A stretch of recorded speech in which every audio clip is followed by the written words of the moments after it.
ભરૂચ શહેરના ward number 2 માં કોંગ્રેસના મેન્ડેટ કાર્ડની ઊભી થયેલી ભવાઈને પગલે જિલ્લા કોંગ્રેસ સમિતિના પ્રમુખ અને શહેર કોંગ્રેસ સમિતિના પ્રમુખ સામે ગંભીર આક્ષેપોનો મારો થયો હતો, જે બાબતમાં બંને પ્રમુખોએ તેને નારાજગી અને સ્વાભાવિક વ્યવહાર ગણાવ્યો હતો। ભરૂચમાં કોંગ્રેસ પક્ષમાં એક બેઠક માટે બે અલગ અલગ ઉમેદવારોને મેન્ડેટ આપવાના મુદ્દે ભારે વિવાદ સર્જાયો છે। આ મુદ્દાને લઈને પક્ષના કાર્યકરો અને સમર્થકોમાં અસંતોષ ફેલાયો છે। વિરોધ સ્વરૂપે જિલ્લા કોંગ્રેસ પ્રમુખ રાજેન્દ્રસિંહ રાણા સહિત પ્રદેશ કોંગ્રેસના આગેવાનોના પોસ્ટર સળગાવી વિરોધ પ્રદર્શન કરવામાં આવ્યું। આ ઘટનાએ સ્થાનિક રાજકારણમાં ગરમાવો વધાવ્યો છે। આ સમગ્ર વિવાદ અંગે જિલ્લા કોંગ્રેસ પ્રમુખ રાજેન્દ્રસિંહ રાણાએ જણાવ્યું કે દાવેદારને ટિકિટ મળી નથી, તેમાં આક્રોશ હોવો સ્વાભાવિક છે, પરંતુ પ્રદેશ કોંગ્રેસ દ્વારા લેવામાં આવેલો નિર્ણય શિરોમાન્ય ગણાશે। આ સાથે તેમણે સંકેત આપ્યો કે સમગ્ર મામલે પ્રદેશ કોંગ્રેસ દ્વારા આગામી સમયમાં યોગ્ય પગલાં લેવામાં આવશે। ઉલ્લેખનીય છે કે કુતુબુદ્દીન પટેલનું ઉમેદવારી ફોર્મ રદ થતા તેમના સમર્થકોમાં ભારે નારાજગી જોવા મળી હતી, જે આ વિવાદનું મુખ્ય કારણ માનવામાં આવી રહ્યું છે। ગુજરાત પ્રદેશ કોંગ્રેસ સમિતિ દ્વારા જે નિર્ણય લેવામાં આવ્યો છે એ શિરોમાન્ય છે। પ્રથમ તો બંધારણ ભારતીય રાષ્ટ્રીય કોંગ્રેસના બંધારણ મુજબ ભરૂચ શહેર કોંગ્રેસ સમિતિ મારી અંદર નથી આવતી। હું ગ્રામ્ય જિલ્લાનો પ્રમુખ છું। ભરૂચ શહેર કોંગ્રેસ સમિતિનું બંધારણ પ્રમાણે કોંગ્રેસના એ પેરાલ નિમણૂક થાય છે મારી, અને શહેર સમિતિનું આખું બંધારણ અલગ છે। પણ આજે શહેર કોંગ્રેસ સમિતિમાં જે 2 નંબરમાં વિવાદ થયો, કાર્યકર છે, દરેક કાર્યકરને ટિકિટ માંગવાનો હક છે, અને સ્વાભાવિક છે કે હવે એક જણને ટિકિટ મળે, પ્રદેશ સમિતિમાં બધાને સાચવાનો પ્રયત્ન કરે, અને આખરે નિર્ણય આવ્યો છે એ ઉમેદવારો માન્ય પ્રદેશ કોંગ્રેસ સમિતિએ જે નિયુક્ત કરી છે એ માન્ય ઉમેદવારો છે અને સર્વ માન્ય સ્વીકારેલા છે। રાજેન્દ્રભાઈ, તમારા ઉપર આક્ષેપ છે કે આનંદ તમારો આખો રોલ હતો, પૈસાની લીધી દીધી સુધીની તમારી પર આક્ષેપો લાગ્યા છે કે આ ટિકિટમાં પૈસાની લીધી દીધી। આમાં એવું છે કે સીધો આક્ષેપ ગુજરાત પ્રદેશ કોંગ્રેસ સમિતિ પર છે। આક્ષેપ પૈસાનો જે કહો છે એ અમારું મોવડી મંડળ જે રીતે કહેશે એ રીતે અમે આગળ વધીશું। એવું કંઈ હોય ને, પણ એક આક્રોશ હોય કાર્યકરનો, સ્વાભાવિક છે કે ટિકિટ મળે ના મળે એટલે એક આક્રોશ હોય। આખરે તો પરિવારનો મામલો છે ને, પરિવારમાં સુલઝાઈ જશે। જે રીતે તમારા બેનરો બધું બનાવતું, શું કાર્યવાહી કરશે આને પર જિલ્લા કોંગ્રેસ સમિતિ?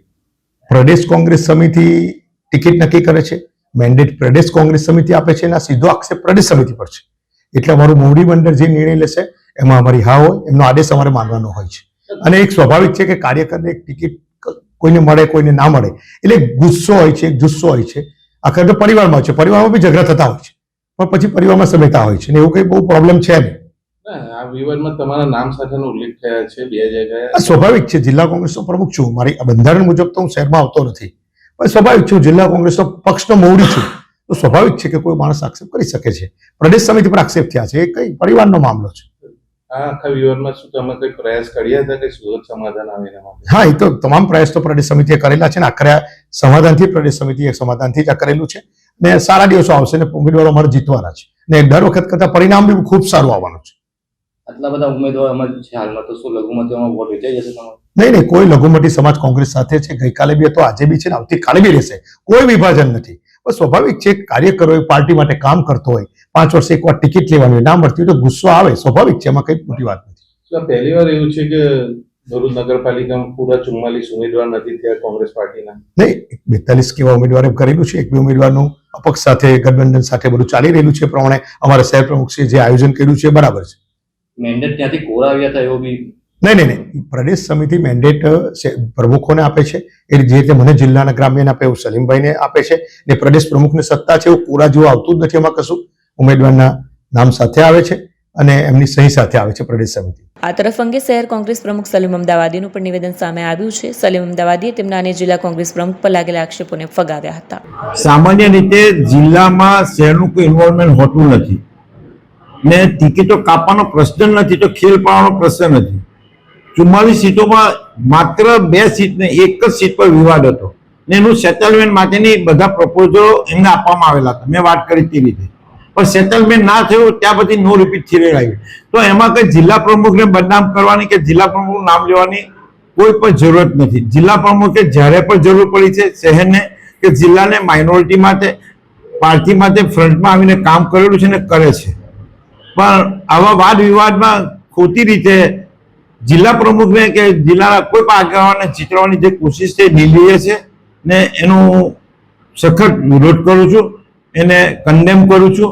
અને જિલ્લા પ્રમુખ અને શહેર પ્રમુખ સાથે જિલ્લાને અમે સારી રીતે ચલાવવાની કોશિશ કરી રહેલા છે ને જે રીતે ઇલેક્શનમાં બીજા પ્રોગ્રામોમાં જે અમે પરફોર્મન્સ કરી રહ્યું છે તે લોકોના ધ્યાનમાં આવેલું છે ને જે લોકોના પેટમાં પચતું નથી એ લોકો આ વાતને આ રીતની જગાવે છે એવું મારું માનવું છે. જે રીતે કરણભાઈ હોસ્ટાઇલ થઈને જે સ્ટેટમેન્ટ આપ્યું છે તેને પણ હું કન્ડમ કરું છું ને કરણભાઈ સાથે આ બાબતે વાત થઈ કે ભાઈ તમારા સાથે જે દુઃખદ બનાવ બન્યો છે એની દુઃખ સાથે અમે પણ સહભાગી છે, પણ આ રીતનું સ્ટેટમેન્ટ એમને ના કરવું જોઈએ. શહેરના મુસલમાનો, શહેરમાં લઘુમતીઓ કે જિલ્લાના લઘુમતીઓ જિલ્લા કોંગ્રેસ સાથે શહેર સમિતિ સાથે છે અને રહેવાના છે એવું મને 100% વિશ્વાસ અને ખાતરી છે. આ આખા વિવાદની અંદર કે લઘુમતી સમાજના વોટ વિભાજિત થશે, શું એ વાત સત્ય છે? જે રીતે મેન્ડેટના મુદ્દા ઉપર પ્રશ્ન ઉભો થયો છે એ જે થોડી ઘણી માઇનોરિટીમાં દુઃખ અને દર્દ છે ને એ અમને સતાવી રહ્યું છે કે આનાથી મતદાનની કોઈ ઇફેક્ટ પડશે, પણ હજુ 10 દિવસનો સમય છે. આવનાર સમયમાં અમે બધા સાથે મળીને આ બાબતનો વાદ વિવાદ દૂર કરી સારી રીતે મતદાન થાય, કોંગ્રેસ તરફી મતદાન થાય એ રીતે અમે વાતાવરણ બનાવવાની કોશિશ કરીશું.